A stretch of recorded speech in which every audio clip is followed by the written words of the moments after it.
ఏంది మామయ్య, కట్నం డబ్బులు ఇవ్వడానికి ఇంకెంత టైం కావాలి? నాకు అస్సలు ఒంట్లో బాగాలేదు బాబు, కొంచెం టైం ఇయ్యి, అరేంజ్ చేస్తాను. నువ్వు ఆ కట్నం డబ్బులు ఇచ్చే వరకు ప్రతిరోజు నాకు టార్చర్ తప్పదు. టైం తీసుకొని డబ్బులు అరేంజ్ చేయండి మామయ్య. మీరు బాధపడకండి, మమ్మల్ని బాధ పెట్టకండి. ఇప్పుడు 20 లక్షలు అంటే నేను ఎక్కడి నుంచి తేవాలి? ఏమండి ఇదిగోండి టీ తెచ్చాను. ఏమండి ఏమండి ఏమండి ఏమండి ఏమండి బాధపడకండి అత్తమ్మ. దీని పెళ్లికైన అప్పు, మీకు ఇవ్వాల్సిన కట్నం, ఇవన్నీ బుర్రలో టెన్షన్ పెట్టుకొని చనిపోయాడయ్యా మా ఆయన. ఇప్పుడు అందరూ అప్పులో ఇంటి పైన పడతారు, ఎట్లా కట్టాలో ఏమో.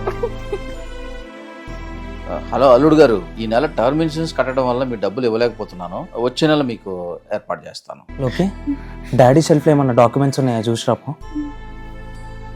ఇదిగోండి. మామయ్య నాకు ఒకసారి టర్మ్ ఇన్సూరెన్స్ కడుతున్నట్టు చెప్పాడు అత్తమ్మ. నీకేమైనా తెలుసా దాని గురించి? టర్మ్ ఇన్సూరెన్సా? అదేంటి బాబు?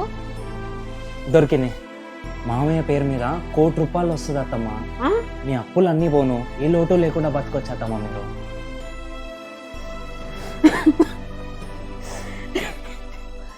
ఏ టైంలో ఏం జరుగుతుందో ఎవ్వరూ చెప్పలేం. మీరు చనిపోయినప్పుడు మీ